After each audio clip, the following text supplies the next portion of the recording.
à partir du verset 1 à 2. 2 Chroniques 15, verset 1 à 2. Je voudrais que quelqu'un m'aide à lire pour qu'on aille vite. Éphésiens 2, 8 et puis Abdias 1, 17. Rapidement, je vais courir à cause du temps. 2 Chroniques 15, 1 à 2 nous dit, je paraphrase. C'est le prophète Azaria, fils d'Obed, qui parle au roi Asa, qui parle à la tribu de Juda et qui parle à Benjamin. Il a dit, si vous êtes avec l'Éternel, alors l'Éternel sera avec vous. Amen. Si vous l'abandonnez, l'Éternel vous abandonnera. Donc quand vous voyez cette formule, vous vous rendez compte que Dieu en réalité n'agit pas, mais Dieu réagit. Parce que Dieu vient en seconde position. C'est la perche que nous lui tendons, qu'il attrape et qu'il le fait venir vers nous. Pourquoi il le dit? Parce qu'arrivé à un moment donné, le peuple de Dieu avait abandonné l'Éternel. Et la Bible déclare que toute la nation était dans l'angoisse. Parce que ce n'est pas le gouvernement en place.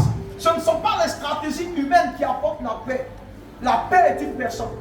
Tant que cette personne n'est pas invitée dans notre quotidien, notre vie ne sera jamais en paix. C'est possible d'être milliardaire, mais de manquer de paix. C'est possible d'être milliardaire et de manquer de joie. La joie a un nom. La paix a un nom. Et ce nom, c'est Yeshua HaMashiach. Il dit, lorsque vous êtes avec moi, c'est alors que je suis avec vous. Si vous m'abandonnez, je vous abandonne aussi. Écoutez-moi bien, il y a des chrétiens que le Seigneur a abandonnés. Ils sont à l'église, mais ils sont abandonnés. Quelqu'un me dira, mais pasteur, ça n'a pas de sens. Mais je vous dirais que même Jésus, le Fils unique de Dieu, à un moment donné de son parcours, a été abandonné par son Père. Il dit, Eloi, Eloi, lama sabachthani, pourquoi m'as-tu abandonné? Si Dieu était capable d'abandonner son Fils unique, qui sommes-nous pour ne pas être abandonnés lorsque nous ne sommes pas dans sa voie? Donc la voie royale pour nous, de bénéficier de l'assistance quotidienne de Dieu, de Elohim, c'est de ne pas l'abandonner. Beaucoup de chrétiens viennent, mais ils sont abandonnés. Pourquoi ils sont abandonnés? Parce qu'ils ont été les premiers à l'abandonner. Vous savez, être dans le bâtiment ne fait pas de nous des personnes qui ont accepté le Seigneur réellement. Il y a une conduite, il y a un modus operandi que nous devons avoir si nous voulons que Dieu nous bénisse dans une certaine dimension. Écoutez-moi bien, lorsque vous passez des années dans l'église, que votre vie n'avance pas, que tout ce qui avance, c'est votre âge, le problème n'est jamais Dieu. Il y a besoin de comprendre quelque chose. Est-ce que je n'ai pas abandonné Dieu quelque part? Parce que Abba n'abandonne jamais. Il n'y a que lorsque nous l'abandonnons qu'il est obligé de nous abandonner. Il l'a fait pour son peuple. Et la Bible déclare que toute la nation était dans l'angoisse parce que Abba n'était pas là. Je prie que le Seigneur ne t'abandonne jamais. Je prie que Abba ne t'abandonne jamais. Et pour ce faire, la Bible dit quoi? Que nous devons de ne point l'abandonner. Éphésiens 2, verset 8. Éphésiens 2, 8. Car c'est par la grâce que vous êtes sauvés. Car c'est par la grâce que vous êtes sauvés. Par la foi. Et cela ne vient pas de vous. Et cela ne vient pas de vous. C'est le don de Dieu. C'est le don de Dieu. Tu n'as aucun mérite dans le salut que Dieu t'a administré. Le salut nous est administré. Le salut nous est donné. Alléluia. On va juste arrêter là, après on va lire Abdias. Le salut est une administration de Dieu. Personne ne peut avoir accès à ce salut. Alléluia. Ce salut est un don. C'est Dieu qui décide de nous l'accorder. Vous savez, nous ne régnons pas dans ce monde à partir de ce que les hommes ont établi comme système de règne. Certains pensent qu'on règne par l'argent. Mon ami, les esprits ne se nourrissent pas de l'argent. Certains pensent qu'on se nourrit par le matériel qu'on envoie à Dieu. Non, le règne ne vient pas de ces choses. Le règne ne vient pas des hôtels qu'on bâtit. Non. Peu importe le nom que tu donnes dans ces réalités. Le règne a une source. Et la source du règne s'appelle le trône de la foi. Oh. Ça s'appelle le trône de la foi. Moi je veux juste comprendre. Ce fou de Gadara, 40 Jésus un jour, la Bible déclare qu'il y avait tous les démons étaient représentés en lui. Parce qu'à lui seul, il y avait combien? Il y avait plus de 6 000 en lui. On l'appelait Légion. Donc ça veut dire que toutes les institutions démoniaques avaient un représentant en lui. Donc il était comme une nation, à lui seul. Mais il a été libéré. Dites-moi quel hôtel il a bâti pour être libéré. Le jour où vous répondrez à ça, c'est ce jour-là que vous me direz l'importance de l'hôtel de la délivrance.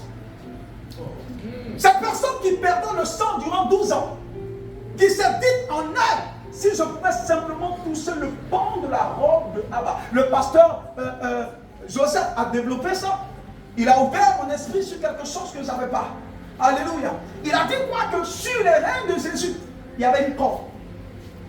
Et quand il a dit la corde, il m'a donné de comprendre parce que j'ai une révélation sur la corde. Et quand tu lis Exode, écoutez-moi bien. À un moment donné, la Bible dit quoi? La Bible dit que le souverain sacrificateur, il se revêtait d'un vêtement spécial. Et il y avait une corde. Le vêtement qu'il porte est un message. Et la corde aussi qu'il met est aussi un message. Donc quand il a donné cette révélation, ça m'a donné de comprendre ce que j'avais compris au départ. Alléluia. Le vêtement symbolise la parole. Et la corde symbolise la puissance. Comme vous dites quoi? Il n'y a pas de puissance sans parole. La puissance sort de la parole de Dieu. Donc la parole est le vêtement et la corde symbolise la puissance qui sort de la parole. Alléluia.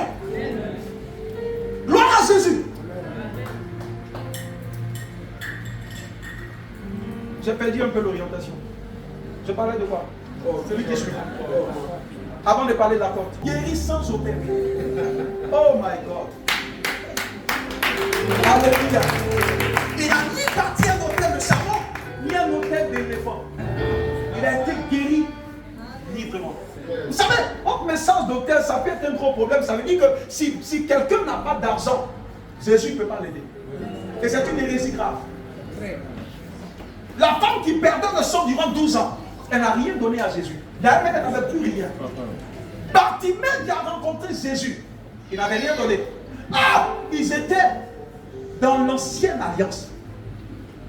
S'ils n'ont pas bâti pour avoir, est-ce nous qui sommes de la nouvelle alliance qui allons bâtir pour avoir? Non, c'est une grave chose. Vous savez pourquoi la chose est grave? Beaucoup ne comprennent pas la gravité de la chose. S'ils ne lisent pas Ephésiens 2.8. Ephésiens 2.8 dit quoi? Nous sommes sauvés par grâce au moyen de notre foi. Vous savez que c'est possible qu'une personne annule la puissance de la grâce sur sa vie. C'est possible que tu te mettes sous la loi. Et quelqu'un qui se met sous la loi vivra ce que les hommes expérimentent sous la loi. C'est quoi Paul a dit quoi? Il dit si vous êtes sous la grâce, que vous fonctionnez comme vous étiez sous la loi, vous serez imputés ou ce qu'on vous appliquera sera les choses de la loi. La grâce veut dire quoi? Et quand vous lisez la suite, il dit cela est un don de Dieu. Ça veut dire quoi? L'homme n'a aucun mérite. Et c'est quoi le salut? Le salut a plusieurs notions de base. Dans le salut, il y a la protection. Dans le salut, il y a la délivrance. Dans le salut, il y a la guérison. Dans le salut, il y a l'intervention des anges. Dans le salut, il y a... Qu'est-ce qu'il y a encore? Dans le salut, il y a la sécurité et il y a la sûreté. Toutes ces choses sont dans le salut, qui vient du grec sozo ou bien soteria. La Bible dit quoi? Qu'on l'a par grâce, au moyen de notre foi. Ça veut dire que la seule monnaie que le Seigneur exige de nous pour obtenir s'appelle la foi, pas ton hôtel. Mais le jour où tu penses que c'est ton hôtel qui te permet d'avoir ça, tu es en train de dire à Jésus, ta grâce tu la gardes. Je peux acheter ma délivrance. Parce que le message que l'Église envoie à Dieu en faisant ça, en disant à Dieu ce que tu as fait à la croix, non, moi je fais pour avoir, je donne pour avoir la victoire, je donne pour avoir la percée, je donne pour avoir le règne, je donne pour avoir la guérison. C'est un message qui n'existe nulle part dans les Écritures. Tout ce que nous avons, c'est par grâce. Alors même quand tu arrives dans la maison de Dieu, même si tu n'as pas pu bâtir quelque chose, Dieu ne te donne pas parce que tu as bâti quelque chose. Dieu te donne par grâce. La Bible dit c'est le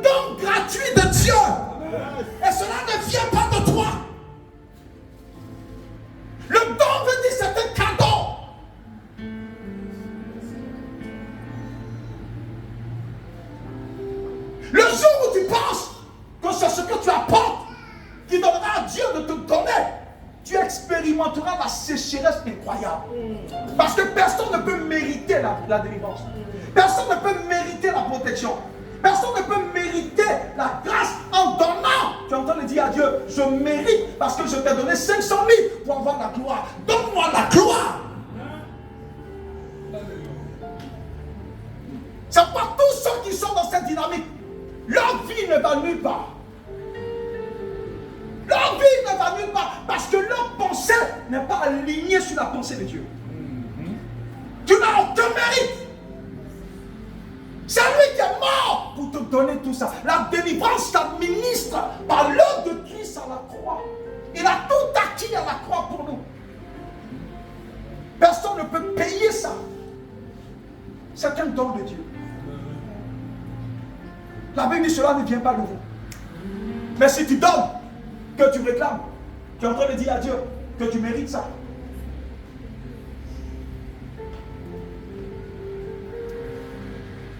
Tout ce que Jésus fait pour nous, personne ne peut l'acquérir. Il le fait par responsabilité.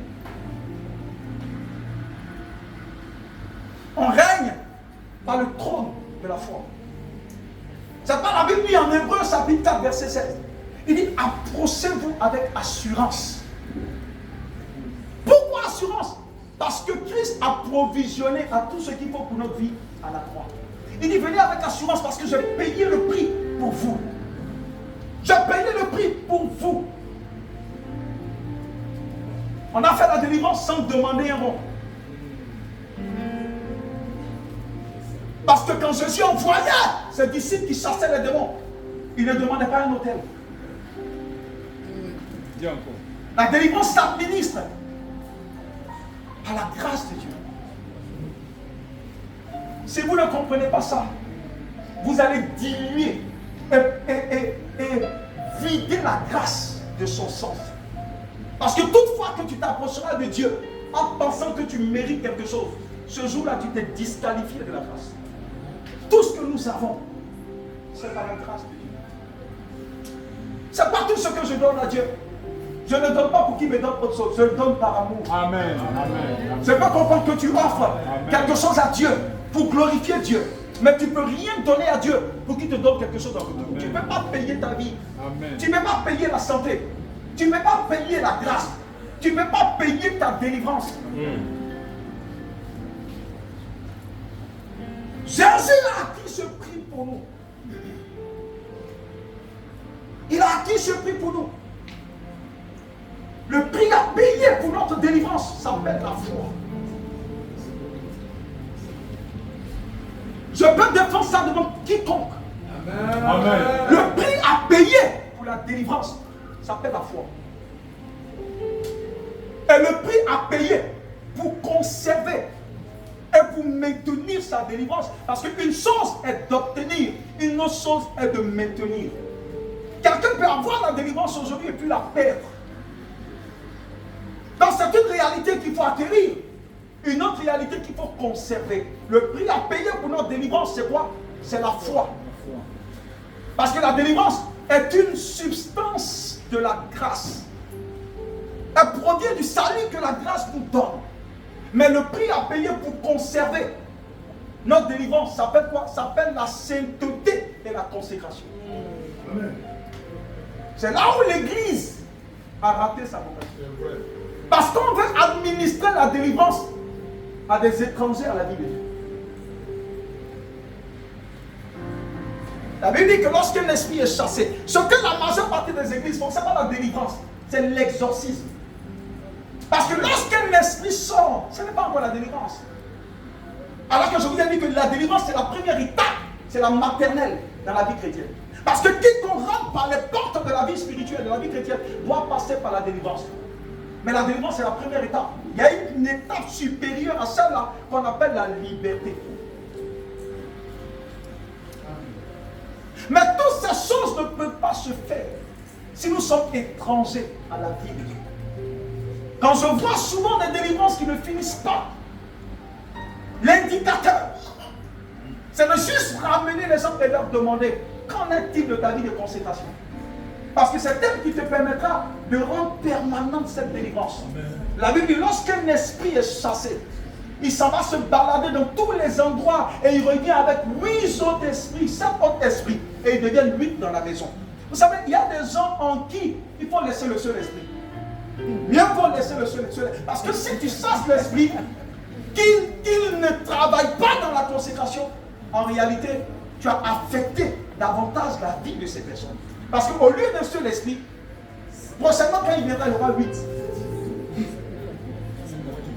Donc parfois, il y a des églises où la délivrance ne finit jamais. Parce que les gens ne comprennent même pas ce qui se passe. Il y a des gens, mieux vaut le laisser avec son seul esprit et enseigne-lui à veiller sur sa maison plutôt que de chasser le seul. Et quand tu chasses le seul, qui revient, il devient 8. Et quand tu essaies de chasser le 8, qui s'en vont, qui viennent, multiplié par 8, ça fait combien? Voici comment nos églises deviennent des aquariums de démons. Et quand les démons se manifestent, l'homme de Dieu se sent moins. Mon ami, n'est pas point, tu as échoué. Parce que la manifestation n'est pas le symbole de Jésus point. L'onction d'un homme de Dieu ne se mesure pas par combien haute la voix des démons est, mais combien des vies sont transformées.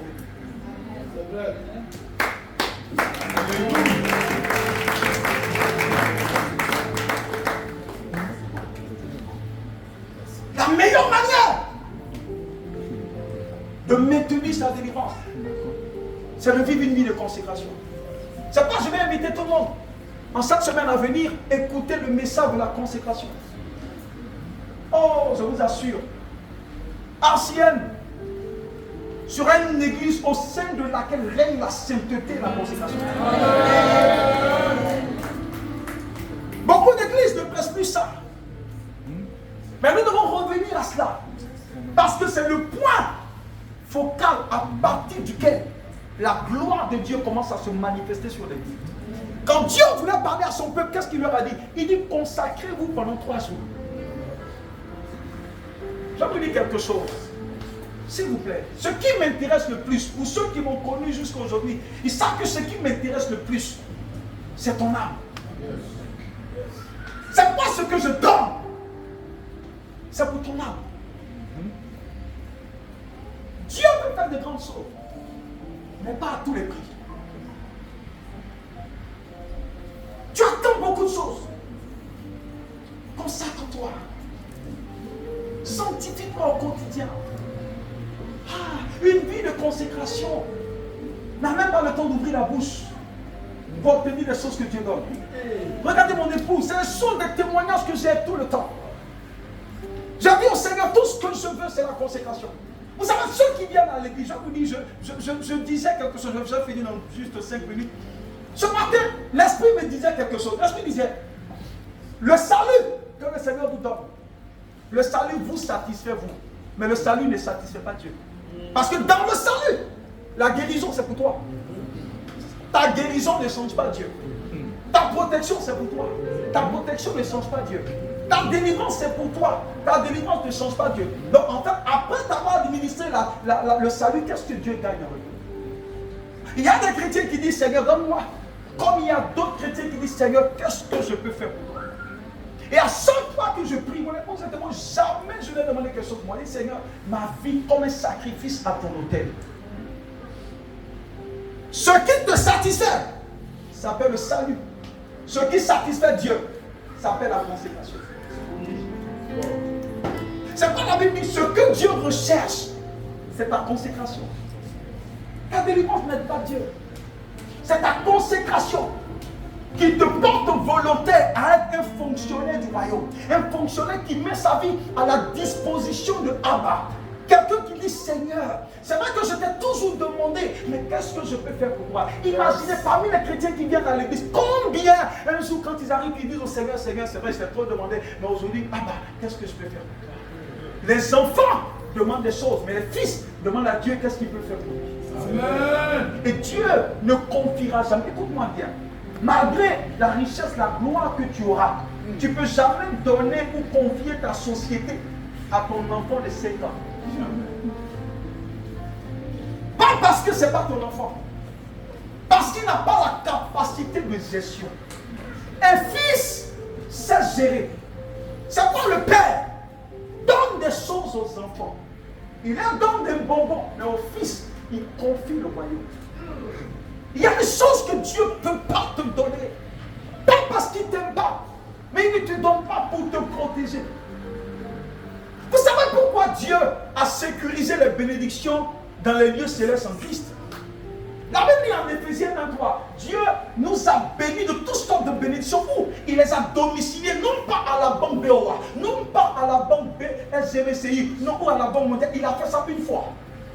Mais ça n'a pas marché. Donc il a décidé de les sécuriser dans un compte bancaire domicilié en lui-même. La première fois, il a tout mis entre les mains d'Adam.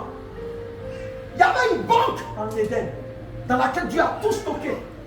Mais le premier homme, à cause de son innocence, Adam a été créé grand, mais il était innocent. Grand, mais un bébé spirituel. Tu n'es pas mature parce que tu as la taille. Tu es mature parce que tu as eu le temps de voyager en esprit avec Dieu. Adam était adulte, mais il était un bébé. Dieu lui a confié une fois les richesses, mais il les a vendues. Jésus a dû revenir pour les arracher entre les mains du diable. Et cette fois-ci, il a dit, je ne laisse plus entre les mains de l'homme. Parce que l'homme est fragile. Donc je les sécurise en moi. En d'autres termes, le jour où tu voudras prendre, tu as un consignataire. Ça veut dire quoi? Ce n'est pas toi celui qui signe ton chèque. Si tu signes par légèreté, quand ça arrive devant Abba, il bloque. Donc Dieu a mis dans ses banques célestes pour notre propre bien. Écoutez-moi bien. Grandir en Christ est la solution pour expérimenter la gloire de Dieu. La magnitude de la puissance de Dieu. La magnitude de la gloire de Dieu est accordée à ceux qui décident de grandir. Ceux qui décident de dire au Seigneur, à partir d'aujourd'hui, rien pour moi, je ne pense qu'à toi. Tout en sachant que tous ceux qui cherchent le royaume, écoutez-moi bien, ce n'est pas tout qu'on poursuit dans ce royaume. Il y a des choses qui sont censées nous trouver. Si tu poursuis des choses qu'on ne cherche pas, tu ne les auras jamais. Il dit cherchez le royaume et toutes ces choses vous seront données. On ne poursuit pas ce qui est donné. On poursuit le royaume. Et les choses suivent à mesure que nous cherchons le royaume.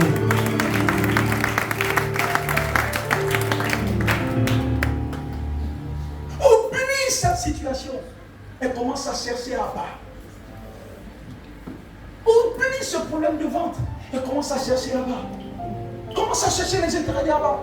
Tu verras ce ventre pousser pendant que tu ne sauras même pas ce qui se passe. Il y a une dame qui m'a appelé il y a 2 jours du Maroc. J'ai dit ça à mon épouse et au pasteur. Elle m'a appelé, elle m'a dit, mais pasteur, il y a 3 mois, 4 mois, quelqu'un m'avait volé mon sac en rêve. Mais j'écoutais l'un de vos messages sur YouTube. La même nuit, quand j'ai dormi, la personne est venue me redonner le sac. Je lui ai dit, est-ce que j'ai prié pour toi? Non. Non. Non. Il y a quelque chose. On règne par le trône de la gloire. Par le trône de la foi. Regardez ce que Abdias dit. Abdias chapitre 1, à cause du temps. Pasteur, pardon, juste 5 minutes. Abdias chapitre 1, verset 17 dit quoi? Abdias chapitre 1, verset 17 dit. Pasteur, tu peux m'aider rapidement? Je ne vais pas paraphraser, je veux qu'on dise. Abdias 1, 17 dit. Et sur la montagne de Sion, et sur la montagne de Sion, il y aura des réchappés. Il y aura des réchappés. Elle sera un sanctuaire. Quelqu'un peut nous donner une autre version où c'est parlé de délivrance? C'est la même chose, mais juste où c'est parlé de délivrance. Et je finis rapidement. Vous allez voir où la délivrance est domiciliée. Et vous allez comprendre pourquoi beaucoup n'arrivent pas à avoir accès à la délivrance. Parce que la délivrance a un lieu où elle est stockée. Donc pour l'avoir, tu dois être là-bas. Pourquoi les situations souvent s'empirent? Pourquoi ce sont les mêmes qui passent par les mêmes choses? Les 10 000 hommes de Dieu m'ont dit, puisque eux aussi n'ont pas la révélation poussée, ils vous maintiennent dans un système en réalité qui ne vous aide pas. C'est toujours la même réalité. Les démons sont chassés et demain révèlent la même chose. Pourquoi? Parce que La délivrance s'administre à partir d'un endroit spécifique. Agias 1, verset 17 dit. Mais le salut sera sur la montagne de Sion. Mais le salut n'est pas à terre. Le salut n'est pas dans la vallée. Mais le salut est sur la montagne de Sion. Elle sera sainte. Elle sera sainte. Et la maison de Jacob reprendra. Donc ça veut dire que le salut là, est positionné quelque part. Sur le mont Sion. Le mont Sion, c'est le mont de la présence de Dieu. Le mont Sion, c'est le mont de la sainteté. Le mont Sion, c'est le mont de la consécration. Donc ça veut dire que quiconque voudrait avoir ces réalités, qu'est-ce qu'il doit faire? Il doit monter. Il doit monter. Donc version dit, c'est le salut ou la délivrance. Vas-y. Et sur la montagne de Sion, et sur la montagne de Sion, il aura délivrance. Il aura délivrance. La délivrance n'est pas à terre. La délivrance, c'est pour ceux qui montent. Vous vous souvenez qu'un jour Dieu a dit à Jean, monte ici. Monte où? C'est pas monter à Logualé. Non, c'est pas monter à Galois. C'est monter dans la présence de Abba. Donc ça veut dire que la délivrance qu'on recherche a une domiciliation. C'est à partir de la présence de Dieu que la délivrance peut être donnée. Ce que la majeure partie des églises font, ce n'est pas la délivrance, c'est de l'exorcisme. Ils provoquent les esprits. Oh my God. Ils provoquent les esprits. Parce que quand la personne arrive, avant de commencer à chasser l'esprit, tu dois déjà lui dire que ta prochaine localisation ne sera plus la Riviera, mais ta prochaine localisation sera dans la présence de Dieu. Parce que la présence de Dieu n'est pas un lieu géographique. La présence de Dieu est une atmosphère. Éternel n'est pas un lieu physique. Éternel est une atmosphère. Une personne qui arrive à sécuriser la présence de Dieu, c'est possible que la présence de Dieu suive les gens. Vous vous souvenez qu'un jour Moïse a dit, Seigneur, je ne vais pas parce que j'ai fendu la mer rouge en deux. Il a dit non, tant que je ne vois pas ta gloire, je n'irai pas. On ne bouge pas parce qu'on a la puissance. On bouge parce que la présence de Dieu est là. C'est possible que là où il y a la puissance, il n'y ait pas la présence. Mais là où il y a la présence, il y a toujours la puissance de Dieu. Sans Dieu, rien ne peut changer. C'est pas après avoir tout bâti, 10 ans après, où est ta vie? Demandez à tous ceux qui l'ont fait pour leur vie aujourd'hui, leur vie à terre. Parce qu'ils administrent la soi-disant délivrance à partir de la vallée. La Bible dit montez ici.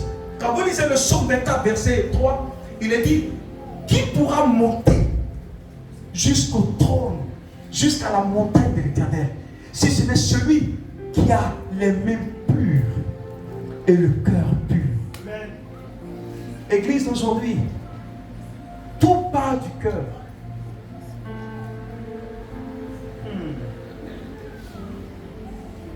Tout part du cœur. Tout ce que nous pouvons avoir de Dieu vient de la sainteté de notre cœur.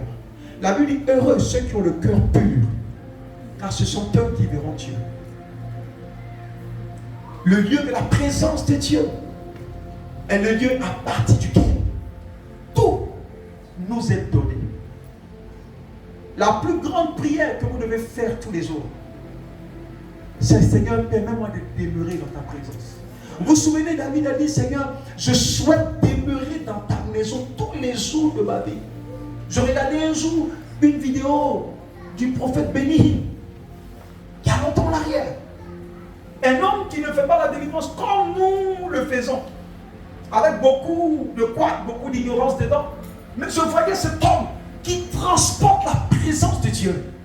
Et pendant qu'il passait dans une congrégation, il n'a pas commandé. Mais quand il passe, les démons se manifestent. Quand il passe, les démons crient, ils s'en vont. Quand il passe, Satan sort. Il n'a pas commandé. Mais qu'est-ce qui peut faire partie des démons? Le seul antidote pour la culture démoniaque, c'est la culture divine. Il transportait quelque chose. Il transportait la présence. Partout où cette présence se trouvait, il n'a pas besoin de commander. Les esprits s'en vont. Oh! Quand tu allumes, tu n'as plus besoin de dire obscurité sort. Quand tu allumes, la lumière s'occupe de l'obscurité.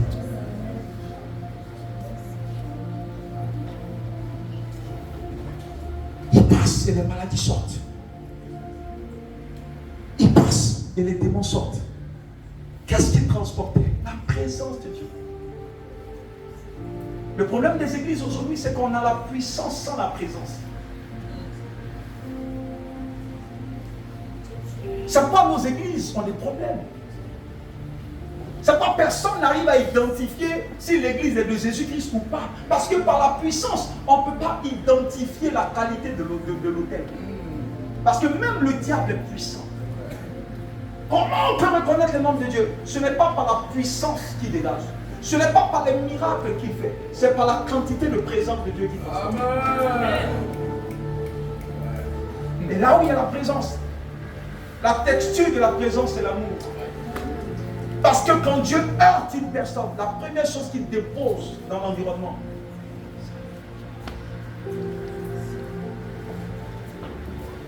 depuis que j'ai compris ça, ma seule prière, Seigneur, ta présence. Je ne m'occupe pas des ténèbres, mais la lumière que je génère s'occupe des ténèbres. Abba a vu les ténèbres.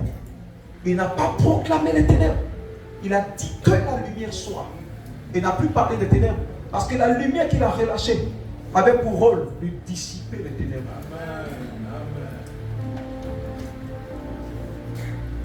Le jour où tu avanceras un peu plus en Dieu, tu verras tes ténèbres diminuer. Parce que la lumière chasse les ténèbres. Je vais vous dire quelque chose. Ne faites pas du diable l'égal de Dieu. C'est diminuer Dieu. Quand on est à l'autel, on parle d'Élohim.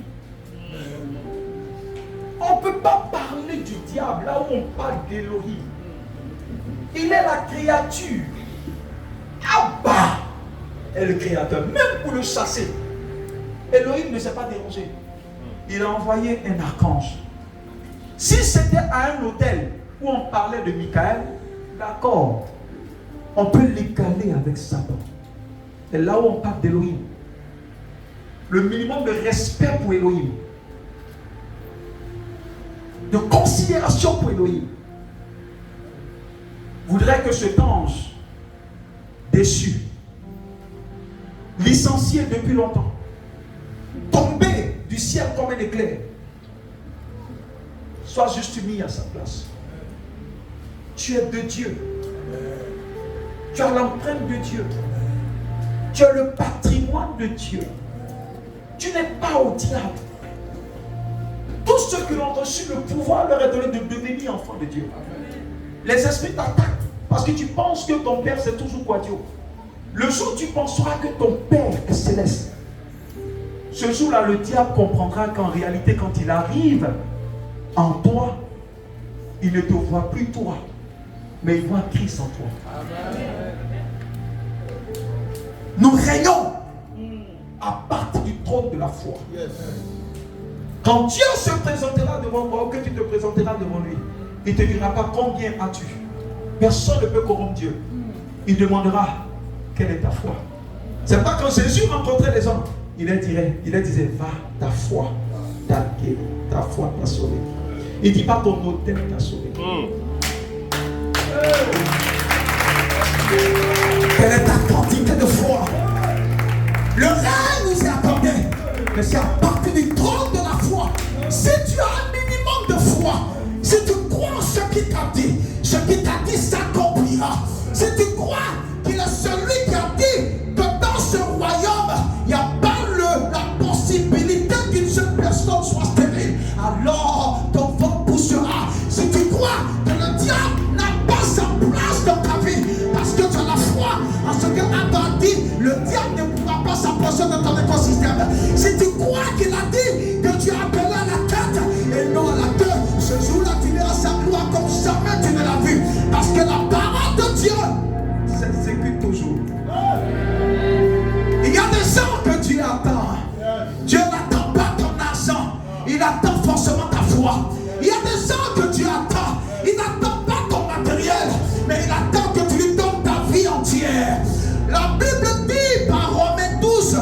ce que Dieu veut, c'est qu'on puisse lui offrir notre corps comme un sacrifice vivant.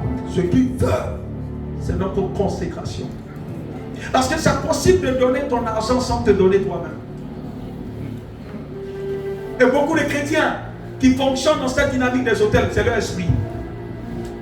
Parce qu'ils te diront non, j'ai plus besoin de prier parce que je bâtis un hôtel. Ils ne savent pas que les esprits ne mangent pas l'argent. Ils ne savent pas que les esprits ne mangent pas des voitures. Ils ne savent pas que les esprits ne mangent pas des maisons. Les esprits mangent des hommes. Dieu a besoin de toi. C'est pourquoi Paul a dit, tu dois te donner comme un sacrifice vivant. Les esprits mangent des hommes.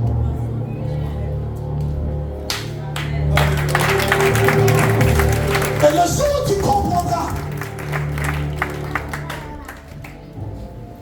comprendras, que ton argent ne peut pas te représenter. Le jour où tu comprendras que le plus grand sacrifice est de t'offrir toi-même. Avant d'approuver le sacrifice d'Abel, la Bible dit que Dieu prit plaisir au cœur d'Abel. C'est possible de donner des choses sans te donner. Mais quand tu réussis à te donner, tout ce qui est avec toi est donné. Nos vies doivent être mises à l'autel de Dieu. Si Dieu n'a pas ta vie, Dieu n'agréera rien de ce que tu lui apportes. Si Dieu ne t'a pas toi, tout ce que tu apportes, il n'en a pas besoin. N'oubliez pas que Dieu n'a pas besoin de nous pour être Dieu. Mais nous avons besoin de lui pour exister. Paul a dit, offrez-vous vous-même. Non pas comme un sacrifice mort, parce que c'est possible de se donner mort. Mais Dieu dit, donne-toi vivant.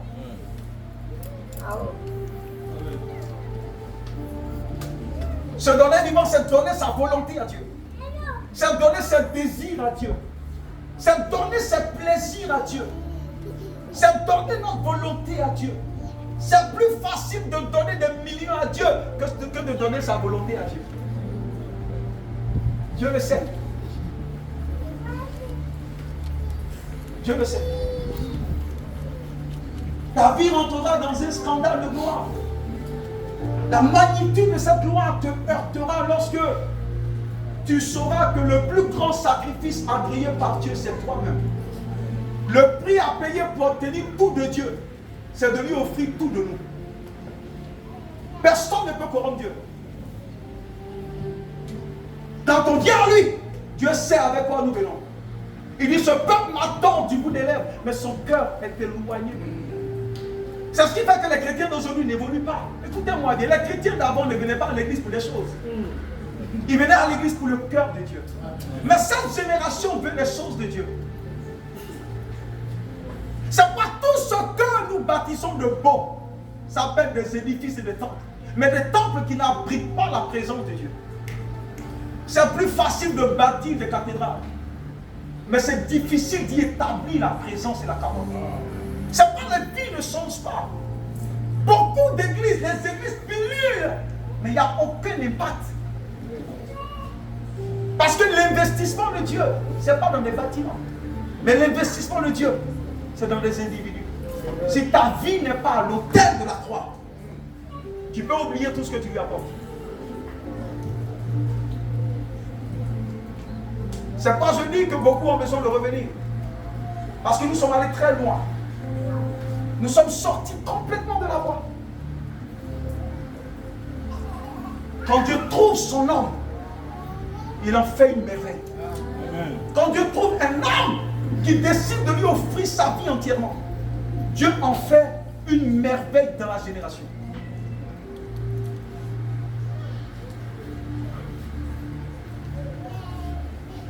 C'est rare de trouver des personnes qui viennent qui disent, Seigneur, qu'est-ce que je peux faire pour toi? C'est toujours, Seigneur, donne-moi. Mais c'est rare de voir des personnes qui disent, Seigneur, qu'est-ce que je peux faire pour l'avancement de ton royaume? Quand Dieu trouve ce type de personnes, Dieu leur donne tout ce qu'il a. Vous voyez, Dieu a tout partagé avec son Fils. Parce que son Fils n'a pas recherché sa volonté. Si tu rentres dans cette catégorie de personnes qui est consacrée à Dieu, Dieu te donnera lui-même. Parce que quand Dieu veut bénir une personne réellement, Dieu ne lui donne pas les choses. Dieu se donne lui-même à la personne. Et quand tu as Dieu lui-même, tu as tout ce que Dieu a. Est-ce que tu peux acclamer le Seigneur?